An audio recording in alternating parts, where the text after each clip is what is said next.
Eunice, you can do anything now. Now, our next guest also has some creative solutions for people feeling the heat, and he knows a lot more than just economic danger, having been a combat pilot during America's conflict in Vietnam. Lamar Smith joins us now from New York. He's the former CEO of First Command Financial Services, and his new book is called There's More to Life Than the Corner Office. Thank you very much for joining us here on CNN Today. And please tell us, if we happen to lose our jobs, what is the first plan of attack? What's the first thing we got to do? The first thing you have to do, in my opinion, is to grieve the loss. That's a terrible thing to happen. And when we experience loss in our life, there's a process of grief that you have to go through. That may sound over dramatic, but it's an important step in the process. And you can learn how to do that, and you can learn about grieving by looking on the internet and seeing what those steps are. The human animal is interesting. When your heart is hurting, your brain can observe it, and it's helpful when you're hurting to know that there are steps and it will end. And then there are additional steps. The second thing is to live in the moment. You don't have to worry about the next 5 or 10 years. You only have to get through today, and you need to figure out what you can do today to improve your situation.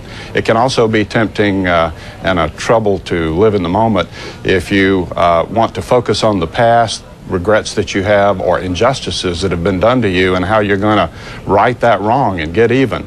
A terrible waste of time. Very human, but very much a waste of time. Then there are other steps in the process that are equally important as you go forward. You tell us that we have to learn how to grieve, also to live in the moment. But what are some pragmatic issues that we need to take on right after we lose our jobs?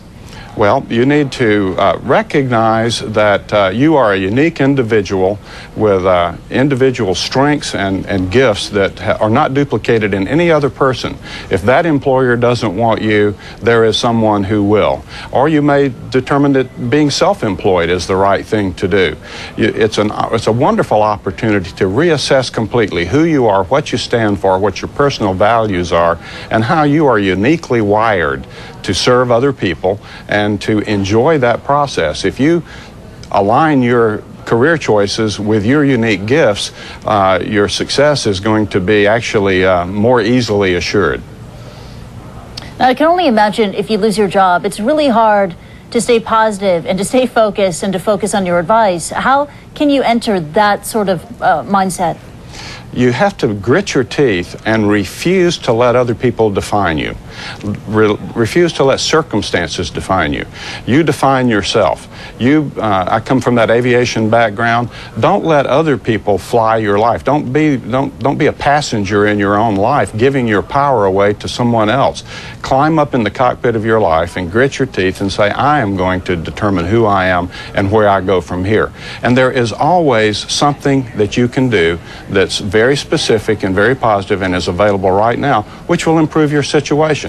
There are probably several things. So get out of your heart that is hurting and get in, and where you're afraid, and get into your head where you can analyze your choices, line up your choices, and take the next best step.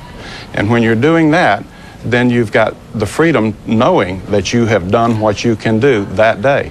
Tomorrow, get up and do the same thing. Also, you need to maintain balance in your life. You're not just a working person who is temporarily unemployed. You need to maintain your physical health, your intellectual health, your emotional health. You need to obviously manage your finances in this new circumstance and really stay ahead. And if major change is needed there, you need to keep your creditors advised, and you need to think ahead as much as you possibly can. And then lastly, the part of us that really matters for eternity, you need to pay attention to the spiritual side of life. So suddenly when you get an attack of being laid off from work, unexpected, maybe unfair, and it scares you, this is a wonderful time to do certain things that help you in the career area, but also to take the opportunity to address other aspects of your life.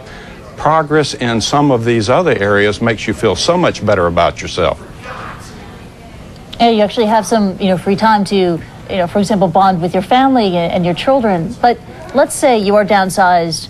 What is the best way to land that new job? What do you have to do? Well, there are a number of assessment tools that are available to help you figure out what your unique wiring is. And you may have been in an industry that you didn't enjoy all that much, or in a career field within an industry that you really didn't enjoy all that much. What a wonderful opportunity to reassess, to figure out what your attributes are and where those attributes are best deployed in the marketplace. Simple processes are available all over the world. A lot of them are available through colleges and placement offices of that type, where you can figure out what your attributes are and open up your thinking to other possibilities. What a wonderful opportunity. Take what other people may intend for ill for you and convert it to good. All right, Lamar Smith, author of There's More to Life Than the Corner Office. Thank you very much for joining us.